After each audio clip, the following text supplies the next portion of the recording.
Okay guys, I'm just going to show you real quickly about the the belt, serpentine belt on a 22 Mercedes Sprinter with the 2.0 liter gas turbo engine. So this is not a diesel, this is the gas motor on a 22 Sprinter. That's important. I believe this motor is considered, or the model is considered a 907. I believe the motor is a 274. Let me verify that for you real quick. Yes, I think it's considered a 274. So 2-liter gas motor. So here's what we got. Of course, my love-hate relationship with Mercedes is I went to the dealer real quick, got a checkup. Of course, they checked off that my serpentine belt was in great condition. But if you can see that, I just happened to be looking at it after I brought it home for other reasons, which you'll see other videos too soon. Transmission and so forth. There's a big chunk out of it, and I don't know why. I bought it almost new with 4,200 miles on it. Anyhow, what we're going to do is we're going to change this belt today. I did buy OEM Mercedes belt, and I'm going to give you some sources, I think, and some information that'll really help you. So I do appreciate any likes and subscribe. So what we got here is a serpentine belt. Up top there, we're going around the alternator where you see the frayed chunk there. And then we are, right here, we got the AC compressor. And then we go around the flywheel on the motor, and that is the tensioner we're looking at right there in center screen. Above that is an idler pulley, and in the far distance where it runs off is the water pump. And you got some nice AC hoses or something here in the way to make this challenging. So what you want to look at first and foremost is this little gizmo. This is your tensioner. This is the key to everything.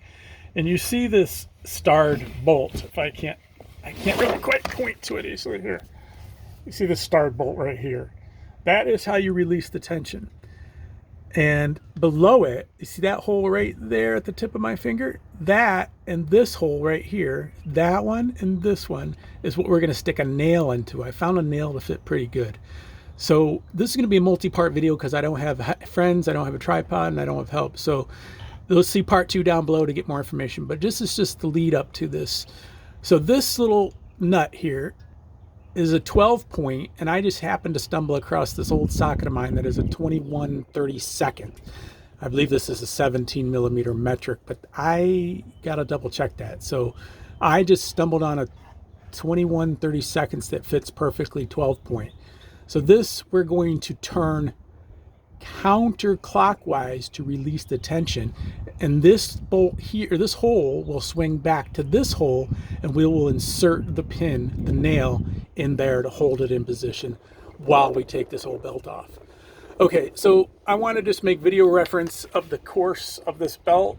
We can see that alternator, idler, tensioner. In the far distance to the left, we got water pump, engine flywheel, AC, alternator again. Okay, so we got that path. I'm going to show you on a diagram shortly, but so you understand the tensioner now. 12 point, rotate it counterclockwise as we're looking at it, meaning the wrench will be hanging off to the left as you're looking at the Sprinter from the front of the van and looking at the motor.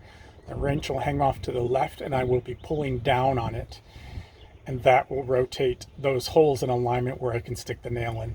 Okay, a little more information. I think you're gonna like these pieces of information I got for you. It's real windy today, so a little noisy, but here we go. All right, here's the kicker, the diagram. Let me get my pen out. So what we're gonna be doing, like I just noted, tensioner rafter, there's that special bolt, the 12 point. There's the 2 holes that we're real close to it that we're gonna put the nail in, rotate the one hole towards the other hole, put the nail in. Okay, so we again, we're going to be rotating this counterclockwise this way. So the wrench will be hanging off to the side here, out here, and I'll be pulling down on it and then sticking the pin in. Okay, that being said, here's an incredible source I found for Mercedes parts. This appears to be the cheapest in the country for OEM Mercedes. Now, I hope I have the correct belt. I will measure them when I get it off, but here it is, Mercedes belt, and this is the part number on there. And be cautious of ordering it though, because some of these sprinters have other alternators, dual ACs, all sorts of stuff. I almost got the wrong belt, even with help them looking it up. But you can see that price. One belt at 20 bucks and this $20.30 at OEM. And I even bought the spark plugs. I bet you this is the cheapest place on the planet for spark plugs. And these are the, you know, solid gold spark plugs from Mercedes at the dealer are $32 a piece for 4 of them for this little 4-cylinder. And you can see my totals here. That was shipping and tax and everything. So these guys I've ordered from a couple times. They seem to be the best prices. They're in Fairfield, Connecticut. There's their company name and so forth. So I hope that helps you guys. Appreciate any likes and subscribes.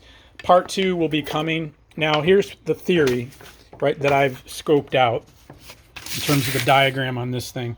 What I'm going to be doing, because of those AC rods or tubes that are hanging kind of in the way this way, I'm going to be taking the belt and shoving it behind those rods towards the water pump, this little guy, the furthest distance out. And I'll be noosing it like that. That'll be my biggest stretch. And then I'll come obviously back up and over and around. I'll have the slack in the tensioner and hopefully slide this thing on. So part 2 will be down in the body of the this video, and the information on this company I just showed you will be in there as well. I hope this helps. Again, appreciate any likes and subscribes. Very important. I'll have a couple other videos coming up. You'll see my video list of Mercedes Sprinter 2.0. I've had all 3 versions, the V6 diesel, the 4 diesel, and the gas. And I have transmission information coming up on this 9-speed G-Tronic 725 model number, 725 transmission fluid change, which is a tricky little devil. And then I will also be doing the plugs with my new plug socket wrench, which I'll put all the links down below in future videos. Again, stay tuned. I'll have some more stuff coming. Oh, here's that wrench I just stumbled on. I'm going to be using a breaker bar to get good leverage. And this old socket, could be 50 years old for all I know, is a 21/32. So you'd want to go metric, whatever's close to that. I'm sure there's some spec for it somewhere, but this fits like a glove. No risk of it slipping. It looks real good. I have a small extension on there, obviously, to get around the other things. And again, I'm just using a regular nail. Here it is. I'm going to be using this nail. This fit nice and snug. You don't want it too loose so it doesn't shear and get caught. And you don't want anything too tight that gets hung up in there. I'm probably going to cut the tip off this nail to make this a little shorter though, so it doesn't get in my way and make that a blunt nose. All right, I hope that helps. I'll let you guys know in part 2. If nothing interesting happens and everything works as planned and there's no other additional tricks, there won't be a part 2. Take care. Talk to you later.